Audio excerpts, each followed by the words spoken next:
And that brings us to the Crown Chakra, the seventh, which is called the Crown Chakra because it's not inside your head. This one is like a crown you wear on top of your head. The element of this one is now accepted in science, in quantum physics, as being something real. They kind of ignored it for a long time. It is the consciousness itself. Consciousness of all of these other things, consciousness of having a body, conscious of thinking. It is the conscious element which they're now seeing is part of everything in creation, everything in manifestation. There is a consciousness of the universe itself. So we are rediscovering this in science, but it's old school in India. They call this Purusha. It is the consciousness of the universe. And we, as little parts and pieces of the universe, have our individual consciousness. But when you put my consciousness together with your consciousness, together with everyone else's consciousness, it becomes consciousness expanding all the way out to consciousness of the universe itself. The goal in yoga is to connect your individual consciousness with the consciousness of the universe. And for that, you step beyond your body into a higher state of awareness that goes way beyond, reaches out, and bridges back into the entire universe. At that point, you realize the body is just one aspect of your being. In fact, you realize you don't need the body at all. But while you're here in this world, the yogic perspective is defining the body as the vehicle with which we roam this world with our consciousness.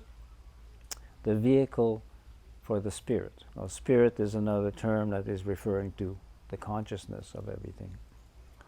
And the ideal in yoga is to go beyond the physical body, step through this prism of consciousness and back out into the electromagnetic ocean. This takes us into an energy field, the ocean, which is everywhere in the universe and running through the material world. The flow of energy going from the 9th chakra to the 8th chakra, and the consciousness in between. So looking at the universal reality, we have all the light that we can see in the stars and the sun. This is the glowing part, the radiation of electromagnetic energy. And on the more material plane, we have the planets, the earth, where we are here, and what science is calling dark matter. We haven't noticed it before because you can't see it. We can see the stars, so we've always known they're there.